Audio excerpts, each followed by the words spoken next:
نجم ثاقب صاحب، اس پر تو ہم بات کریں گے کہ کس طرح یہ دوریاں کم کی جا سکتی ہیں، مگر ذرا بڑا بیسک سا سوال ہے، بنیادی سا سوال، یہ کالی بھیڑوں کا فنومینا ہے کیا؟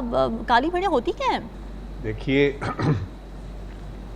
یہ اصل میں اس کو لے رہا ہوں لٹریچر کے کانٹیکسٹ میں، ادب اور شاعری کے کانٹیکسٹ میں اور تاریخ کے کانٹیکسٹ میں. اس میں جو ہے یہ کوئی زیادہ دیر پہلے کی بات نہیں ہے، یہ کوئی تقریباً 200 سال پہلے کی بات ہے کہ پہلی دفعہ انگلینڈ میں، یو کے میں یہ ایکسپریشن استعمال ہوا، اور وہ یہ تھا کہ چونکہ سفید بھیڑیں ہیں ساری، تو اس میں ایک کالی بھیڑ جو ہے وہ نظر آتی ہے. تو وہ جو چرواہا تھا اس نے کہا کہ سن لیجئے نا، اس چرواہے نے کہا کہ جی دیکھو ایک میرے پاس کالی بھیڑ ہے.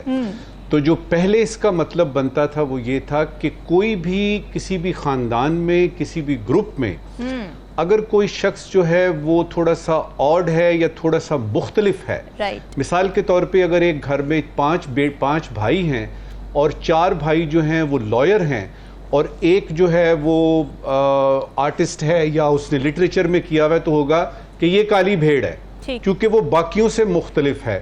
یہ میں بات کر رہا ہوں تقریباً 200 سال پہلے کی. اب آتے ہیں اس وقت سے لے کے اب تک ہوتا یہ رہا کہ ایک لمبا سلسلہ چلتا ہے، اور یہ جو کالی بھیڑ کا لفظ ہے کسی وجہ سے امبیرسمنٹ کے زمرے میں آنا شروع ہو جاتا ہے، غلط العام ہو جاتی ہے بات، اور کالی بھیڑ کو سمجھا جاتا ہے یہ کوئی بڑی یعنی غلط بات ہے، یہ کوئی ایسی بات ہے جو کہ اچھی نہیں ہے. تو پہلے تو میں نے آپ کو اس کا بتایا کانٹیکسٹ. زبردست. مختلف ہونا اس کا مطلب ہے، اس کا مطلب یہ نہیں ہے کہ کوئی بہت زیادہ خرابی ہے یا کوئی بہت زیادہ ڈسٹرکٹیو یا اس طرح کی چیز ہے. اب لہجے سے فرق پڑتا ہے، جس طریقے سے آپ بات کرتے ہیں اور جس کانٹیکسٹ میں آپ بات کرتے ہیں. ذاتی طور پہ آپ مجھ سے پوچھیں گی، میرے خیال میں جب آدمی وزیر اعظم کے منصب پہ بیٹھتا ہے، صدر پاکستان کے منصب پہ بیٹھتا ہے یا چیف جسٹس کے منصب پہ بیٹھتا ہے، تو ذرا سوچ سمجھ کے بات کرنی چاہیے، کیونکہ آپ کی بات کے کئی مطلب نکل سکتے ہیں. میرا تھوڑا سا اس سے اختلاف اس لیے ہے کہ وہی ایک چیز جو آپ ایک طرح سے بتا رہے ہیں اگر تھوڑا سا چینج کر کے بتائیں گے تو شاید معاملات درست یعنی کانٹیکسٹ میں تناظر میں نظر آئیں گے. مثال کے طور پہ آپ کہتے ہیں کہ جنگ ہو رہی ہے یا جنگ ہے، اس کے مقابلے میں میں کہوں گا کہ امن ابھی نہیں آیا. ٹھیک ہے، دیکھیں میں وہی بات کر رہا ہوں. بالکل صحیح. اس کے بعد یہ کہ آپ کہتے ہیں جی یہ کتنی بڑی پرابلم آ گئی ہے، یہ ایک تو گرمی بڑی پرابلم ہے. تو میں کیا کہوں گا؟ میں کہوں گا گرمی ایک چیلنج ہے. سب سے پہلے یہ کرنا ہے کہ اگر عدالت کی بات آ رہی ہے تو ذرا سوچ سمجھ کے بات کیجئے کہ میں ایک آدمی ہے جس نے لا کیا، LLB کی، اس کے بعد اس نے پتہ نہیں LLM بھی کیا، پھر اس نے پریکٹس کی، کوئی اس نے 2-3 ہزار کیسز لڑے، پھر وہ چھوٹا جج بنا، پھر وہ ہائی کورٹ میں آیا، پھر وہ سپریم کورٹ میں آیا. میری کتنی بساط ہو سکتی ہے لا کے بارے میں. تو میں جب لا کی بات ہوگی تو میں، اور پھر اگر عدلیہ کی بات ہے، سپریم کورٹ کی، ہائی کورٹ کی، بابا ان کو ہم سے زیادہ پتا ہے لا کا. اب ہو کیا رہا ہے، ذرا سی بات ہوتی ہے اور سیدھا جج کے اوپر. بھئی آپ ججمنٹ کے اوپر بات کر سکتے ہیں، جج پہ آپ بات کسی بھی صورت میں نہیں کر سکتے، اور وہ ہو رہا ہے. Personal attack. 4-5 باتیں، اور یعنی اس وقت کی آخری بات، 4-5 مشورے ہیں جو میں اپنے آپ کو دے رہا ہوں، راؤ صاحب کو، آپ کو، اور آپ کے یعنی ذریعے باقی سب کو بھی.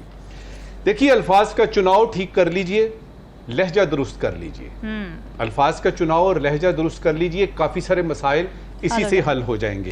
اپنا اپنا کام کیجئے. اداروں کو چاہیے کہ وہ اپنا کام کریں، اپنی ان کی ڈومین جو سفیر آف انفلوئنس ہے اس میں رہ کے کام کریں، دوسروں پہ انگلی نہ اٹھائیں، اپنی کارکردگی کی طرف توجہ دیں، کارروائیاں نہ ڈالیں. آخری 2 باتیں. مقصد اگر ایک ہے کہ پاکستان کو ہم سب نے مل کے بحرانوں سے نکالنا ہے، سب یہ کلیم کر رہے ہیں، تو مل کے بحرانوں سے نکالنا ہے تو پھر مل کے تو کام کرنا پڑے گا نا. پھر یہ کہ ایک دیانتداری کا پہلو بہت ضروری ہے، ہمارے معاشرے سے نکلتا جا رہا ہے. ہم یہ سمجھتے ہیں، وہ کہتے ہیں deliver me from those persons who acquire self esteem by finding faults with others, کہ دوسروں میں ہم غلطیاں نکال کے اپنا قد بڑا کرتے ہیں. او بابا، اپنا قد بڑا کسی اور طریقے سے بھی تو ہو سکتا ہے. سب سے بڑھ کے اور آخری بات اس وقت کی رامی، ایک دوسرے کو برداشت کرنا سیکھنا پڑے گا. پیشنس بہت ضروری, بڑی زبردست آپ نے بات کی. ٹھیک ہے نجم ثاقب صاحب, آپ کیا دیکھ رہے ہیں پی ٹی آئی کا مستقبل, یا اگر بانی تحریک انصاف کے خصوصی طور پر بات کی جائے, جس طرح سے نئے نئے کیسز سامنے آ رہے ہیں. خواجہ آصف صاحب کی آج اسٹیٹمنٹ میں دیکھ رہی تھی, وہ کہہ رہے تھے کہ جی اگر پی ٹی آئی چاہتی ہے کہ ہنگامہ آرائی یا ان کے خلاف جو کشیدگی ہے وہ کم ہو, تو عمران خان صاحب کو اپنا خاموش رہنا پڑے گا, زبان بند رکھنی پڑے گی. یہ اسٹیٹمنٹ آئی ہے ان کی آج. دیکھیے, یہ جو انہوں نے زبان بندی کی بات کی ہے, یہ ان کا مطمع نظر ہے, ان کا خیال ہے. میرے پاس بھی ایک چھوٹا سا مشورہ ہے پی ٹی آئی کے لیے, بہت چھوٹا سا. شاید اس پہ عمل کر کے تو پی ٹی آئی کی جو اس وقت صورتحال ہے, جو وہ ایک بھنور میں پھنسی ہوئی ہے, اس میں سے نکل سکے. اس کو بتانے سے پہلے دو باتیں وضاحت کرنا چاہوں گا, اور وہ یہ سب سے پہلے تو یہ ہے کہ پی ٹی آئی کے مطابق اس وقت خان صاحب کے خلاف 200 سے زیادہ مقدمات ہیں. بالکل, یہ میں نہیں کہہ رہا, یہ پی ٹی آئی کہہ رہی ہے, اور وہ کہتے ہیں کہ جی 200 سے زیادہ کیسز ہیں, 2-3 میں ریلیف ملتا ہے تو 2-3 نئے آ جاتے ہیں. اس کا مطلب یہ ہے کہ جہاں تک انٹینٹ کا تعلق ہے کہ اس کے ساتھ کرنا کیا ہے, وہ کہیں فیصلہ ہو چکا ہے کہ کیسز اتنے. اور اس کا جواب بھی جو ہے وہ پی ٹی آئی ہمیں دیتی ہے, وہ کہتی ہے کہ لوگ یہ سمجھتے ہیں کہ چونکہ خان بہت مقبول ہے, لہٰذا وہ اگر جیل سے باہر آیا تو پتہ نہیں کیا ہو جائے گا, تو لوگ خوف زدہ ہیں, لہٰذا اس لیے اس کو انہوں نے جیل میں رکھا ہوا ہے. میرا تھوڑا سا مختلف پوائنٹ آف ویو اس سے اس طرح سے ہے کہ میں جب خان صاحب کو دیکھتا ہوں تو مجھے تو خان صاحب اور پی ٹی آئی ایک ہی چیز نظر آتے ہیں. پی ٹی آئی کے سے ذرا خان صاحب کو علیحدہ کر کے تو دیکھیے, آپ کو کچھ بھی نظر نہیں آئے گا. تو سب سے پہلے تو یہ ہے کہ اس وقت خان صاحب جیل میں نہیں ہیں, پوری کی پوری پی ٹی آئی جیل میں ہے.